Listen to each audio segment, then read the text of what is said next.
curious, observant. This line chart tracks the US dollar's share of global reserves since 2000. In 2 decades, that share dropped from 71% to below 58%, the lowest level since 1992. Yet we see no breaking news, no panic on CNBC, and no market volatility.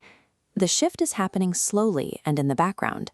While the public news cycle focuses on AI job displacement or Elon Musk's public persona, the global financial system is quietly rewiring its own architecture. Understanding this shift requires looking past the jargon. Reserve currency status is the physical hardware of the global economy.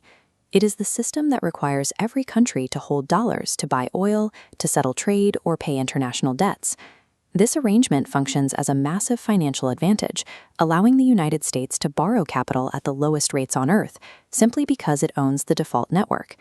It is estimated that this status saves the U.S. economy over $200 billion every year. Historically, a trade between nations with no U.S. connection, like Brazil and China, still routed through a New York bank for liquidity. This routing provides the U.S. with data visibility into exactly who is shipping what, giving Washington a bird's-eye view over global trade mechanics. This forced global demand for dollars allows the U.S. to finance its debt at artificially low interest rates. Other nations must buy U.S. Treasury bonds to store their reserves, effectively subsidizing American borrowing. Because these transactions physically touch American regulated infrastructure, the U.S. acts as the supreme regulator of global commerce. They hold the power to freeze assets or block transactions anywhere in the network. The U.S. maintained this centralized post-war system to ensure that the infrastructure of global trade remained under American oversight and jurisdiction. The status quo broke in 2022 when the U.S. and its allies froze $300 billion in Russian sovereign assets and expelled their banks from SWIFT. SWIFT is the messaging infrastructure of international banking. It is the network that runs nearly every international transaction, and losing access to it can isolate a nation's economy overnight. This action proved to every foreign central bank that the financial systems they depend on can be switched off at any moment by Washington. By weaponizing the infrastructure of global finance, the U.S. broke the foundational trust required to maintain a monopoly, forcing neutral nations to accelerate their search for alternatives. The coordination for these alternatives is happening through the BRICS group, which expanded in 2024 to include Saudi Arabia and the UAE.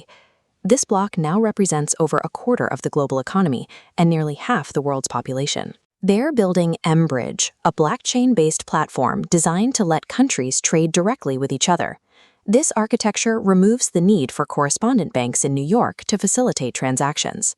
To bypass the dollar's role as a reference point, they are testing the unit, a settlement tool backed by gold and local currencies. This aims to provide a neutral measuring stick for commodity pricing, ending the dollar's monopoly on price discovery. These are functional financial pipes engineered to route around American dependence, moving the world away from a single, centralized network. The symptoms of this shift are already visible. Since 2022, central banks have been accumulating physical gold at the fastest pace in modern history. Bilateral trade is moving away from the dollar as well. India now purchases crude oil from the UAE in rupees, and Saudi Arabia has begun discussing using the Chinese yuan for its oil sales. Individually, none of these local currencies or isolated trade deals are strong enough to replace the US dollar as the world's primary reserve. The real threat is decentralization. The cumulative effect of these alternatives is a slow drain of transaction volume away from the American network. The world originally adopted the US dollar because Europe and Asia were decimated after World War II. For decades, it remained the global standard because there were no other viable options. For the first time in 80 years, functional and scalable options exist outside of the Western financial system. As global volume moves to platforms like mBridge, the pillars of American dominance, the data visibility, the cheap debt, and the regulatory control will steadily erode. The unipolar era of the US dollar concludes as the global network shifts toward a system where participation is a choice rather than a requirement.